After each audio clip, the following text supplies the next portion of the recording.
This is Carl with your weekly livestock review for Friday, December 20th.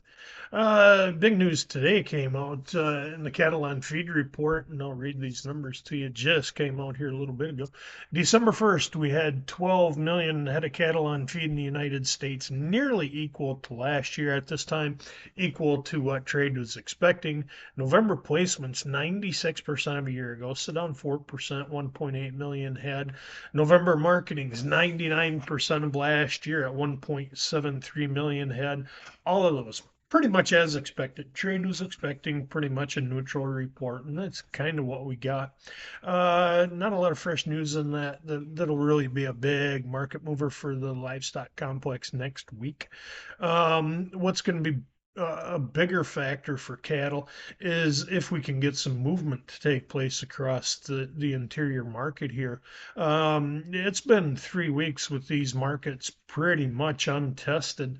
Last sales we had on fat cattle, 190, $192 on the hoof, on the hook coming in anywhere from 295 to 300. Some real top sales coming in at 305, but not very many. This has been 2 weeks ago. We really set those prices, and I haven't seen that much movement since. Box beef higher and then falling back again today. I mean, everything we give one day, we get back the next, and then we go back in and gain it back the next day. Really starting to get that seesaw, choppy market taking place. The other thing that we've seen this week is a lot of volatility in the replacement market on cattle. Started out the week with steers and heifers bringing around that $8 to $10 higher than last week on some of the early week sales. Midweek, we saw some of them fall off pretty hard. Roswell came in their auction; they were down about $8 to $10 on feeder replacements.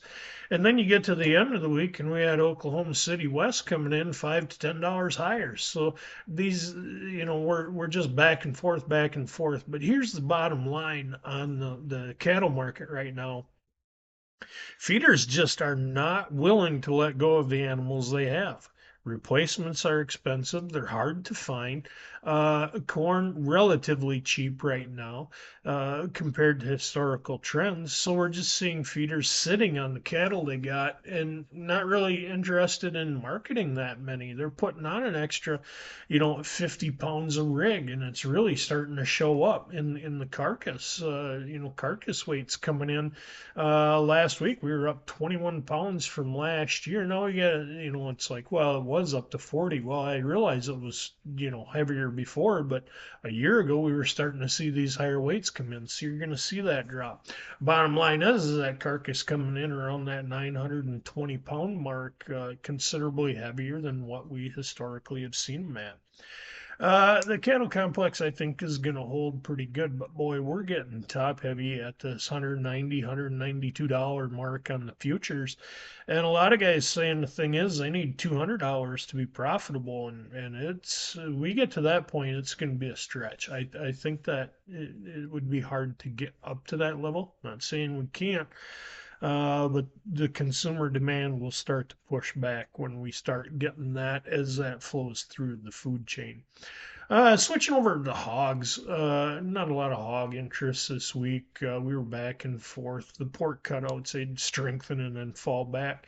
Hogs looking more forward to next week. Next Monday, we're going to get the quarterly hog report as of December 1st. Expected to be 100% of last year at, I believe it was 75.5 million head of hogs total. Breeding and market hogs are expected to be steady. We're looking a lot at consumer demand on the hogs right now and on the beef. But on the hogs, what we're looking at is uncertainty in China, and that is really starting to cause some volatility in the U.S. market. Chinese packers saying that they're just not seeing big beef demand and pork demand, and they're concerned what's going to happen after their Lunar New Year that comes up here in a few weeks. Some thoughts that they're not going to see the pork demand they thought, and we could see burdensome supplies. Good news is we have Mexico in buying pork from us and taking it, and that's really stepped up and covered the slack in Chinese demand. But we're going to need to see a little bit more demand on our pork on the global side. Last week's export sales were not that great on either beef or pork. I do expect them to pick up a little bit once we get through the holiday season here, though. All in all, next week is going to be a very choppy week in the market. You got Christmas on Wednesday, Christmas Eve, New Year's, so you're going to have futures trade down basically a session and a half. But if you didn't have much movement in the live side this week on cattle and hogs, you're not going to see much next week either, especially with some storms expected to move in and a big cool down across the Midwest. I expect to see, like I said, a choppy trade next week, but it could get interesting with the holidays than there has in the past. Thank you for tuning in to this week's Livestock Update.